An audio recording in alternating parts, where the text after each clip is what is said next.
50대 이상이신 분들, 밤에 화장실 때문에 몇 번이나 깨세요? 혹시 새벽에 2시간마다, 3시간마다 소변 때문에 잠에서 깨어나시나요? 한 번 깨면 다시 잠들기 어려워 온밤을 뒤척이셨다면 오늘 이 영상이 여러분의 마지막 해결책이 될 것입니다. 저는 30년간 비뇨의학과에서 근무하며 많은 어르신들의 건강을 돌본 김주환 교수입니다. 이 영상을 보시면 오늘부터 여러분은 밤새 푹 자는 기쁨을 되찾으실 수 있습니다.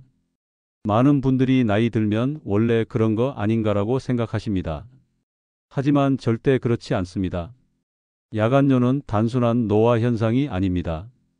이를 방치하면 어떤 일이 벌어질까요?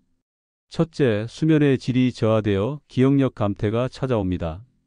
깊은 잠을 못 자면 뇌가 제대로 휴식을 취하지 못해 생체 리듬에 악영향을 줘 집중력 저하와 건망증이 심해집니다. 둘째, 낙상 위험이 크게 증가합니다. 어두운 밤 정신이 흐릿한 상태에서 화장실에 가다가 넘어질 위험이 있는데 이는 어르신들에게 아주 위험합니다. 제 환자 중 72세 김순옥 어르신은 밤중에 화장실을 가려고 움직이다 바닥에 깔려있는 요가 매트에 걸려 넘어져 발목에 금이 갔습니다. 수술에 재활까지 1년 넘게 고생하시고 아직도 걸음이 편하지 않으십니다. 특히 고관절 골절은 어르신들은 회복이 힘들어 다시 회복 못하시는 경우가 왕왕 있습니다. 저희 할아버지도 고관절 골절로 다시는 회복하지 못하시고 돌아가셨습니다. 셋째, 우울증과 삶의 질이 저하됩니다. 매일 밤 잠 못 이루는 스트레스와 낮 시간 피로감, 무기력증이 찾아옵니다. 이 모든 문제를 오늘 하루 만에 해결할 수 있다면 어떨까요? 구독과 좋아요 누른 후 이 영상 끝까지 보시고 해답 찾아가시길 바랍니다. 보통 70대 이상 70% 정도 야간뇨가 있다고 합니다. 밤에 한 번이라도 일어나면 야간뇨라고 하고 2번 이상일 경우에는 야간빈뇨라고 해서 치료가 필요합니다. 그럼 먼저 왜 나이가 들면 야간뇨가 생기는지 알아보겠습니다. 첫 번째 원인은 항이뇨 호르몬 감소입니다. 우리 몸에는 밤에 소변 생성을 억제하는 항이뇨 호르몬이 있습니다. 젊을 때는 이 호르몬이 충분히 분비되어 밤에 소변을 적게 만들었지만 나이가 들면서 분비량이 줄어듭니다. 쉽게 말해서 젊을 때는 밤에 자동으로 소변 생성량을 줄여주는 스위치가 있었는데 나이가 들면서 이 스위치가 제대로 작동하지 않는 것입니다. 그래서 밤에도 낮과 비슷한 양의 소변이 계속 만들어지면서 자꾸 깨게 되는 것입니다. 두 번째 원인은 방광 기능 저하입니다. 방광 용량이 감소합니다. 예전엔 500ml까지 참을 수 있었다면 이제는 200ml만 차도 신호가 옵니다. 또한 방광 근육이 약화되어 소변을 완전히 비우지 못해 항상 잔뇨가 남아있는 상태가 됩니다. 마치 큰 풍선이 작은 풍선으로 바뀌고 그 풍선도 탄력을 잃어서 제대로 수축하지 못하는 것과 같습니다. 세 번째 원인은 남성의 경우 전립선 비대증입니다. 전립선이 커지면서 소변기를 압박해 방광을 완전히 비우지 못하게 됩니다.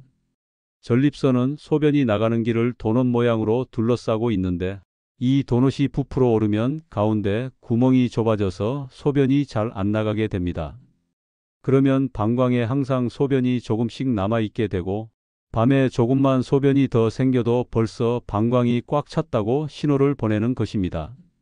네 번째 원인은 여성의 경우 골반적인 약화입니다. 출산과 노화로 인해 방광을 지지하는 근육이 약해집니다. 특히 출산 경험이 있으신 분들은 방광을 지탱하는 근육들이 약해져서 방광이 제 위치에서 약간 내려앉게 되고 소변을 참는 능력이 떨어집니다. 게다가 많은 여성분들이 과민성 방광을 겪으십니다. 이건 방광이 실제로 꽉 차지 않았는데도 자꾸 소변이 마려워요 라고 거짓 신호를 보내는 상태입니다. 다섯 번째 원인은 하지부종입니다. 낮에 다리에 고인 수분이 밤에 누우면서 심장으로 돌아가 소변으로 만들어집니다. 우리 몸은 하루 종일 서 있거나 앉아 있으면 다리로 수분이 내려가 쌓이게 됩니다. 특히 심장이나 콩팥 기능이 약해진 어르신들은 이 현상이 더 심하죠. 이렇게 다리에 고인 수분이 밤에 누우면 몸 전체로 퍼지면서 소변으로 바뀌는 것입니다. 여섯 번째 원인은 생활 습관입니다. 저녁에 물을 많이 마신다든지 뜨끈한 국물 음식, 수분 많은 과일, 맥주 한 잔 같은 것들이 습관처럼 이어지면 밤에 소변량이 많아져서 어쩔 수 없이 깨는 상황이 만들어집니다. 특히 나이가 들수록 우리 콩팥, 신장이 약해집니다. 신장은 우리 몸의 수분 밸런스를 맞추는 중요한 역할을 하는데 이게 약해지면 몸속 수분 조절이 예전처럼 안 됩니다. 한마디로 정리하면 이렇습니다. 젊을 때는 몸이 알아서 밤에 소변을 줄여줬지만 이제는 몸이 그걸 못 해주고 있습니다. 방광은 더 민감해지고 항이뇨 호르몬은 줄어들고 몸속 수분은 밤에도 계속 소변으로 변하고 있습니다. 그리고 이 작은 변화들이 쌓여 결국 당신의 밤을 깨우고 삶의 질을 무너뜨리는 것입니다. 하지만 걱정하지 마세요. 이제부터 어떻게 하면 이겨낼 수 있는지, 어떻게 하면 밤새 숙면을 취할 수 있는지 구체적인 방법을 하나하나 알려드리겠습니다. 오늘 밤부터라도 바로 실천할 수 있습니다. 지금부터 말씀드리는 이 방법들은 제가 직접 경험한 것을 환자들에게 알려주고 수천 명이 실제로 효과를 본 검증된 방법입니다. 첫 번째 방법은 시간대별 수분 조절법입니다. 오전 8시부터 오후 4시까지는 충분한 수분을 섭취하세요. 하루 필요량의 80%를 이 시간대에 마시는 것입니다. 오후 4시부터 저녁 7시까지는 하루 필요량의 20%만 섭취하고 최대한 수분 섭취를 줄이세요. 저녁 7시 이후부터는 약을 먹을 때를 제외하고 수분 섭취를 완전히 금지하세요. 물을 줄이라니요? 물 많이 마셔야 건강이 좋은 거 아닌가요? 이렇게 생각하실 수 있습니다. 맞습니다. 낮에는 물을 잘 드셔야 합니다. 하지만 저녁 6시 이후부터는 이야기가 완전히 달라집니다. 저녁 식사를 마치고 나서는 약을 드시기 위한 최소한의 물 외에는 절대 추가로 물, 국물, 과일, 맥주를 드시면 안 됩니다. 정 참기 힘드시면 물로 입안을 마르지 않게 적셔주고 그 다음 물을 뱉어내세요. 두 번째 방법은 저녁 식단 조절입니다. 국물 요리를 피하세요. 찌개, 국밥, 라면 등을 드시면서 나도 모르게 수분을 엄청 섭취하게 됩니다. 한 숟갈, 두 숟갈 떠 먹다 보면 밥 한 공기보다 국물을 더 많이 드시는 경우가 대부분입니다. 나는 국물 별로 안 먹는데라고 생각하셔도 그 한 두 숟가락이 밤에 큰 차이를 만듭니다. 저녁엔 국물 없이 건더기만 골라 드세요. 그리고 식사 후에 과일로 마무리하는 습관을 버리세요. 수분 많은 과일은 낮에만 드시는 게 좋습니다. 수박, 참외, 배, 포도 같은 과일들은 생각보다 많은 수분을 함유하고 있어서 저녁에 드시면 밤에 소변량이 늘어납니다. 또한 알코올과 카페인 섭취를 제한하세요. 맥주 한 잔, 소주 한 잔도 이뇨 작용을 촉진시켜 밤에 더 많은 소변을 만들어냅니다. 세 번째 방법은 다리 부종 관리입니다. 저녁 식사 후 일정 시간 다리를 심장보다 높게 올리세요. 낮 동안 다리에 고였던 수분이 밤에 몰려와 소변으로 바뀌는 걸 막기 위해 저녁 식사 후부터는 다리를 심장보다 높게 올리고 계시는 게 좋습니다. 방법은 아주 간단합니다. 소파에 앉아 다리를 올리거나 침대에 누워 쿠션을 다리 밑에 깔아두는 것도 좋습니다. 매일 저녁 식사 후 1시간만 이렇게 하셔도 효과가 있습니다. 특히 다리가 자주 붓는 분들, 심장이나 콩팥에 문제가 있으신 분들은 이 방법이 더 효과적입니다. 발목 돌리기와 종아리 마사지도 함께 해주시면 좋습니다. 발목을 시계 방향, 반시계 방향으로 각각 10회씩 돌리고 종아리를 아래에서 위로 마사지해 주세요. 이것만 꾸준히 해도 밤에 만들어지는 소변량이 놀랍게 줄어들고 자다 깨는 횟수도 자연히 줄어듭니다. 네 번째 방법은 취침 전 루틴입니다. 잠들기 30분 전에 반드시 화장실을 다녀오세요. 나는 소변이 마렵지 않은데 굳이 가야 하나요? 하실 수 있습니다. 네, 소변이 마렵지 않더라도 꼭 가셔야 합니다. 이건 마치 장거리 여행 떠나기 전에 화장실 들르는 것과 같은 원리입니다. 소변이 조금이라도 있으면 모두 비워야 밤새 편안하게 주무실 수 있습니다. 제가 진료실에서 만난 많은 환자분들이 소변이 안 마려워서 안 갔어요 라고 하셨다가 밤중에 깨서 화장실에 가는 경우가 많았습니다. 방광에 조금의 소변만 있어도 밤새 추가로 만들어지는 소변과 합쳐지면 금세 방광이 차게 됩니다.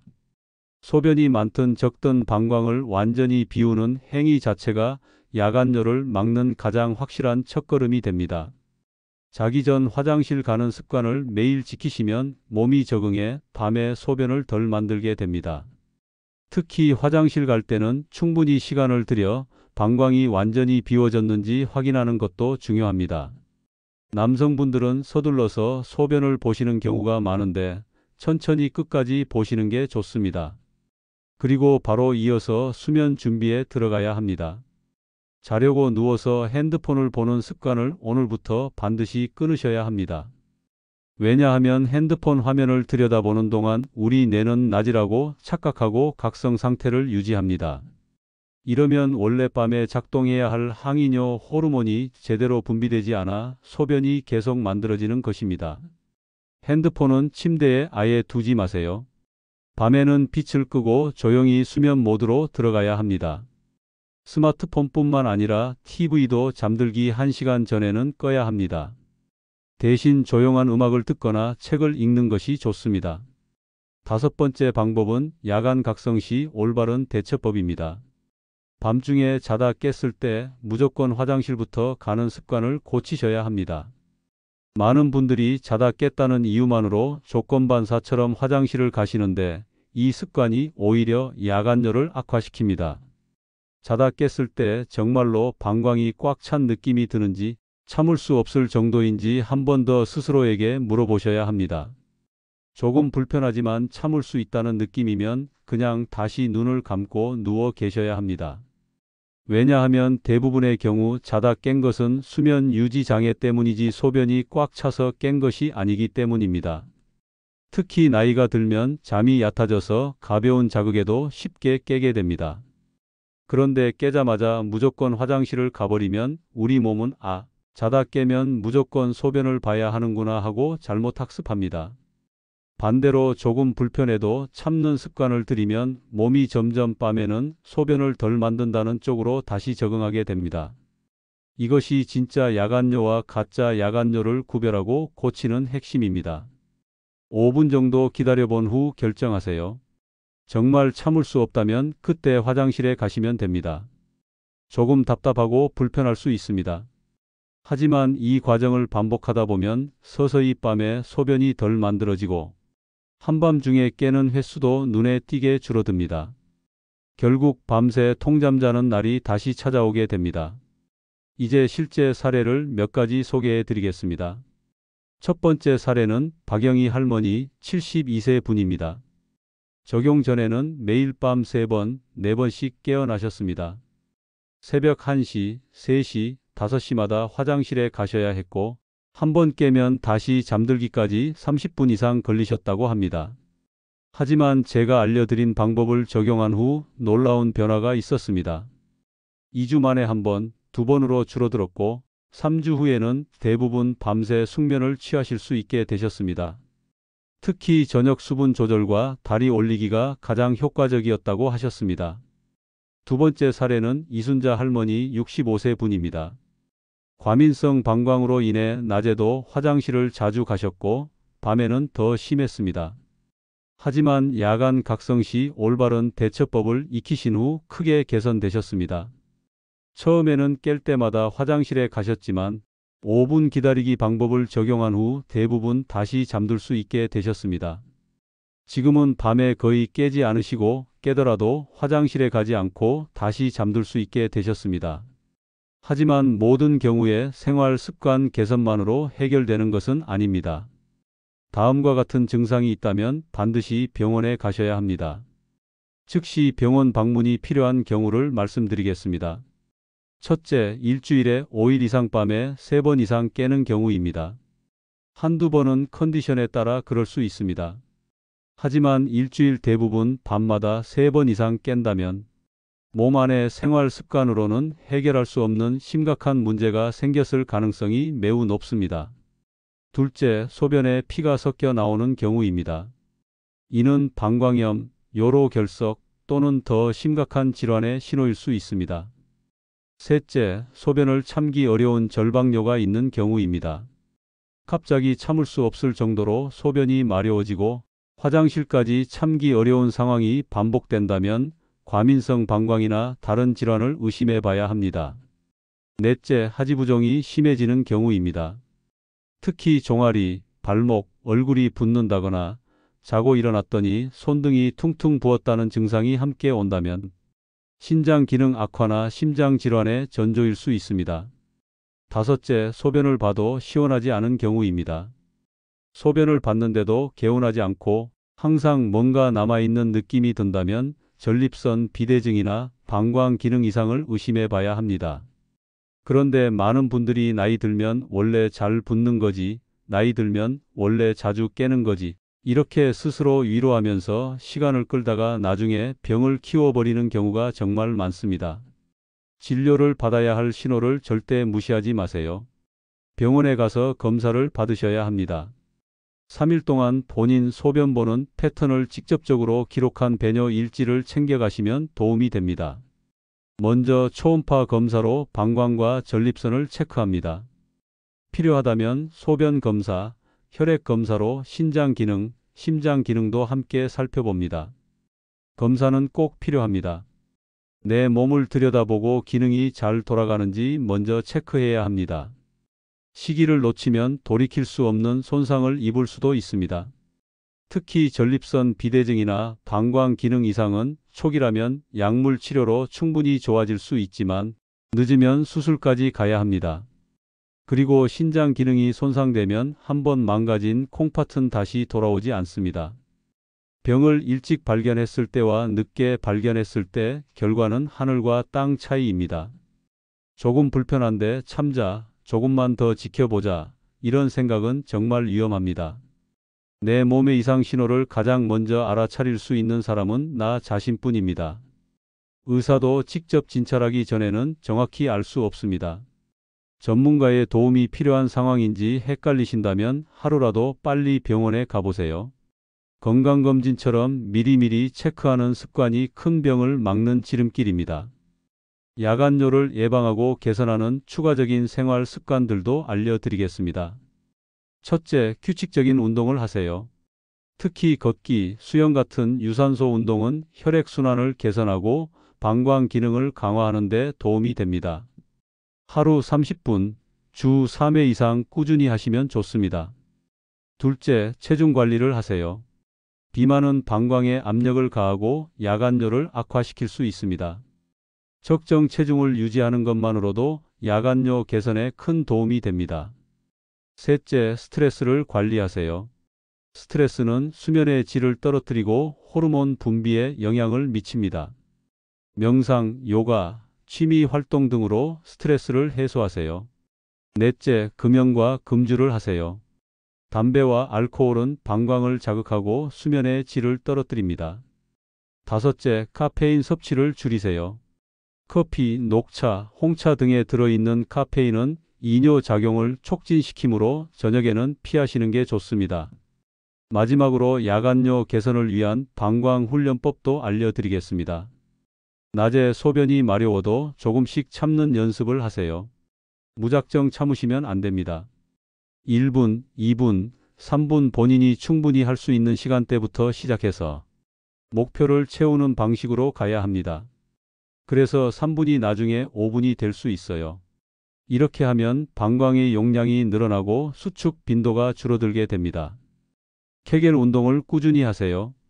골반저근을 강화하는 케겔 운동은 방광 조절 능력을 향상시킵니다. 소변을 참는 것처럼 골반저근을 5초간 수축시키고 5초간 이완하는 동작을 하루 3회, 회당 10-15회씩 반복하세요. 단, 전립선염 환자는 증상 악화 가능성이 있으므로 주치의와 상담이 필요합니다. 정시 배뇨 습관을 만드세요. 소변이 마렵지 않아도 두세 시간마다 정해진 시간에 화장실에 가는 습관을 들이면 방광이 규칙적인 배뇨 패턴을 학습하게 됩니다. 하지만 이런 방법들을 시도해도 야간뇨가 계속된다면 반드시 의료진과 상담하세요. 특히 갑자기 야간뇨가 심해진 경우, 소변에 피가 섞여 나오는 경우, 소변 시 심한 통증이 있는 경우, 발열이나 오한이 동반되는 경우, 하루 10회 이상 소변을 보는 경우에는 더욱 주의가 필요합니다. 이런 증상들은 요로 감염, 전립선 질환, 당뇨병 등 다른 질환의 신호일 수 있으므로 정확한 진단과 치료가 필요합니다. 야간뇨는 단순히 노화 현상이 아니라 충분히 개선할 수 있는 문제입니다. 오늘 알려드린 방법들을 꾸준히 실천하시면 분명히 좋은 결과를 얻으실 수 있을 것입니다. 가장 중요한 것은 일관성과 인내심입니다. 하루아침에 변화를 기대하지 마시고 최소 2-3주 정도는 꾸준히 시도해 보세요. 그리고 무엇보다 본인에게 맞는 방법을 찾아 지속적으로 실천하는 것이 핵심입니다. 건강한 수면은 삶의 질을 크게 좌우합니다. 기본적으로 우리는 건강을 지키기 위해 잘 먹고 잘 자고 해야 건강하게 면역력을 키우고 몸의 기능을 정상적으로 유지할 수 있습니다. 이 영상이 도움이 되셨다면 댓글로 여러분의 경험을 나눠주세요. 여러분의 이야기가 다른 분들에게 큰 힘이 됩니다. 구독과 좋아요를 눌러주시면 소중한 건강 정보가 더 많은 분들께 전달됩니다. 오늘부터 야간뇨 개선을 위한 첫걸음을 내딛어 보세요. 여러분의 건강한 수면을 응원합니다. 시청해 주셔서 감사합니다.